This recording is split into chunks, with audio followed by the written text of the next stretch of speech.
Aujourd'hui, je voudrais qu'on discute d'un sujet qui me tient à cœur, c'est celui de la prière. Pourquoi prier avant d'opérer? Pourquoi prier avant d'aller au bloc opératoire? Lorsqu'on va au bloc opératoire, c'est un plan, c'est une stratégie qu'on définit. On réfléchit, on planifie toutes les interventions, on planifie toutes les complications possibles, toutes les stratégies possibles pour que le patient puisse s'en sortir avec le moins de problèmes en post-opératoire, parce que quand tu opères, c'est pour apporter un bénéfice au patient. Donc, toutefois que tu opères, tu décides, tu choisis ta stratégie avec comme objectif d'aboutir au meilleur devenir du patient après l'intervention. Donc on aura beau faire tous les plans, des complications arrivent. Ce n'est pas tous les jours, mais les complications peuvent arriver. Et donc en tant que chirurgien, si tu vas au bloc opératoire et que tu n'as pas peur, demande-toi si tu es encore un chirurgien. Il faut avoir peur, c'est normal.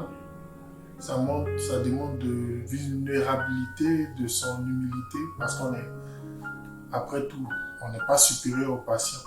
C'est le patient qui est la personne la plus importante au bloc opératoire. Et c'est ce que je voudrais vraiment que tout le monde retienne, c'est le patient qui est au centre de l'intervention. Alors nous, on n'est que des instruments, on n'est que des vaisseaux.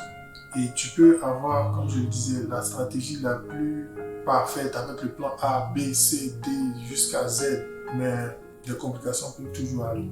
Raison pour laquelle, avant chaque intervention, je recommande à chacun de prier, de se recommander aussi bien le chirurgien, l'anesthésiste, les aides opératoires, le microscope et tout dans la main de Dieu, et que tout se passe selon les plans de Dieu. Voilà, donc c'est la prière, que dans cette intervention, on ne puisse manquer aucun détail, parce qu'on a l'habitude de le dire, les chirurgiens le diront toujours, le diable est dans les détails. Qu'on n'oublie aucun détail, qu'on ne dépasse pas la limite à ne pas franchir, parce que des fois aussi, en voulant enlever toute la tumeur, tu peux être amené à franchir le pas qui peut être de blesser une artère ou de blesser un nerf, et puis c'est la catastrophe. Donc notre prière aussi, c'est d'éviter, de savoir quand s'arrêter, comment s'arrêter, où s'arrêter, et puis vraiment que tout se passe dans le meilleur scénario possible. Donc voici l'une des raisons pour lesquelles il faut prier avant d'aller au bloc opératoire.